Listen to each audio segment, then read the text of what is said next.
Então, para o usuário final, o nosso aplicativo está finalizado, né? Ele tem o layout, o design que a gente tinha definido no começo, ele tem as funcionalidades que a gente tinha definido no começo, só que tem algo que ainda me incomoda e que a gente precisa melhorar, que é o código em si, tá? Então, o que a gente fez é implementar tudo em um único arquivo que a gente chamou de homepage.dart e a gente implementou o stateful widget com o estado dele e colocou tudo aqui dentro, né? Então ficou um arquivo bem extenso. Apesar disso, nosso aplicativo é bem pequeno, né? É simples, então não ficou tão confuso, tão desorganizado assim.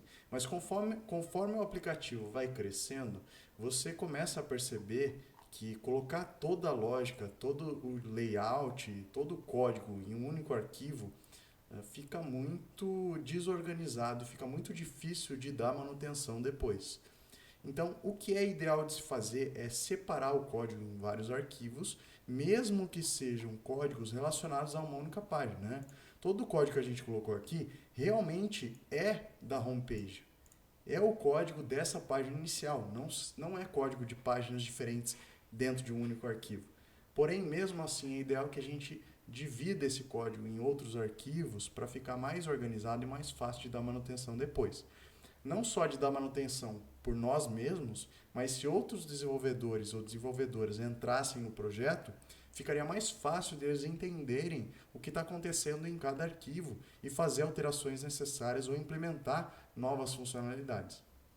Então o que a gente vai começar a fazer a partir de agora é praticamente destruir o nosso aplicativo para depois construir ele de volta, né? Claro que não do zero, porque já tem muito código escrito, a gente vai separar as coisas que fazem sentido sozinhas e para isso a gente vai ter que aprender alguns outros conceitos que eu até já citei anteriormente, mas a gente vai acabar se aprofundando um pouco mais neles. A primeira coisa que a gente pode fazer para dividir esse código é pensar o que faz sentido sozinho, o que pode virar um widget por si só dentro do nosso aplicativo. Então, se você olhar aqui em cima, essa parte aqui pode ser um widget único, né? É um único componente do nosso layout que seria o quê? O displayer, né? É um mostrador, certo? A parte de baixo é o teclado, poderia ser também um widget separado.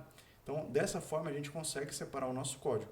Vamos separar o mostrador, que é o displayer, e o teclado. Tá? E aí, a lógica de conversão de binário pode ficar em um outro arquivo separado, que a gente cria uma classe para tratar dessa lógica de conversão. Tá? Então, é isso que a gente vai fazer agora. Primeiro, vamos lá. Vamos criar um novo arquivo aqui na pasta lib. Clica no botão direito, clica em New e vamos em Dart File. Então, vamos criar um novo arquivo. Vamos chamar de displayer. E vamos dar aqui, colocar o código stateless displayer widget. Aqui vai faltar o container, build context widget, stateless widget, todo o código que falta, que é do próprio Flutter. Então, existe um atalho para a gente implementar isso, eu não lembro se eu já comentei, mas deixa o cursor em cima do código que está sublinhado em vermelho, que está faltando a importação do código do Flutter, segura Alt e aperta Enter. E aí a gente escolhe aqui Import Library Package Flutter Material Dart, que é a extensão do Material. Aliás, é o pacote do Material. Tá? Então agora você vê que já não está mais sublinhado em vermelho, a gente já consegue usar esse código. E aí a gente volta aqui para a homepage e vamos extrair dessa homepage a parte referente ao displayer, essa parte de cima aqui. Tá? Então, como a gente faz isso? Vamos identificar aqui no código onde está sendo implementado isso daí.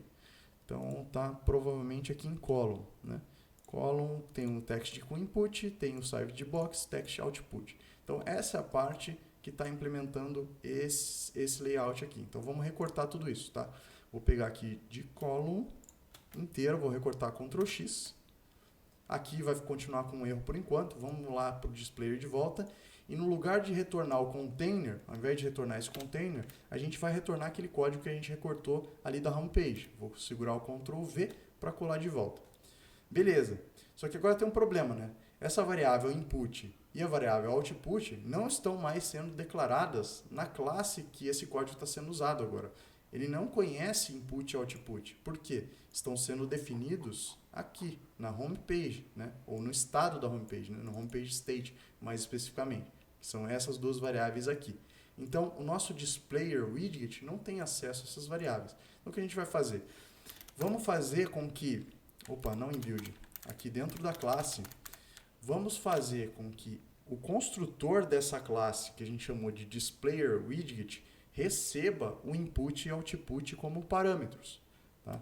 Então, a gente pode segurar aqui Alt e Insert do teclado e selecionar Constructor. Ele já coloca aqui pra gente. Só que ele colocou lá embaixo, eu vou recortar e colocar aqui em cima. Tá?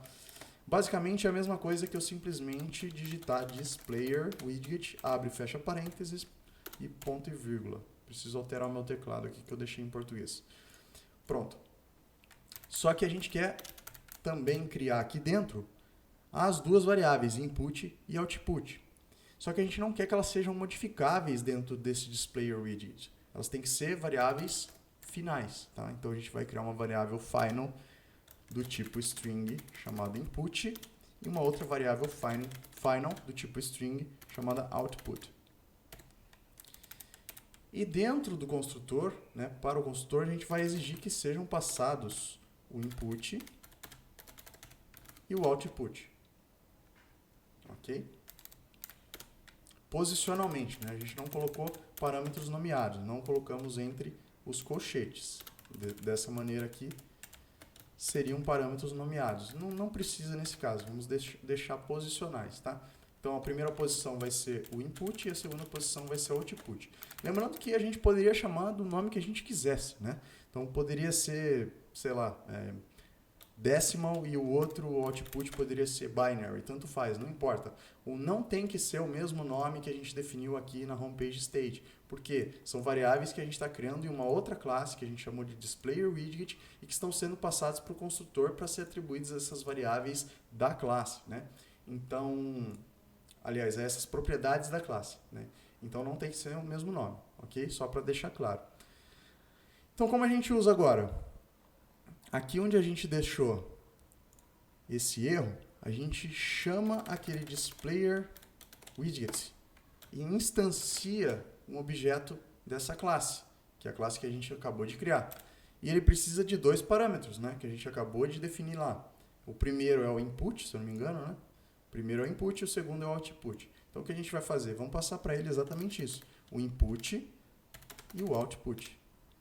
Agora, lembrando que esses dois, input e output, estão na homepage Dart. Então, toda a lógica, toda a regra que a gente tinha feito antes para alterar input e output, né, o número que a pessoa digitou, a conversão em binário, tudo continua aqui.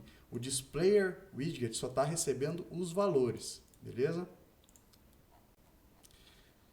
E agora, se a gente parar o aplicativo e executar ele de novo, você vai ver que vai continuar da mesma maneira, ele continua funcionando igual, só que de uma forma mais bem estruturada, né? Com um código mais separado. Aí, carregou o aplicativo, então se a gente digita um número, apaga um número, tudo igual a como era antes, só que com um código mais organizado. Ok? Então, nem tão organizado assim, porque continua tendo um monte de coisa na homepage, né? Mas você vê que só essa parte do displayer widget, a gente já sabe que esse displayer, né, em inglês seria, ou em português seria mostrador ou algo assim, né? Displayer significaria isso. Então, ele contém o código relacionado a somente essa parte do nosso aplicativo. Então, ele ficou mais especializado, beleza? Se a gente quiser mexer em alguma coisa do mostrador, a gente sabe que a gente pode vir simplesmente nesse documento aqui, né? nesse arquivo aqui.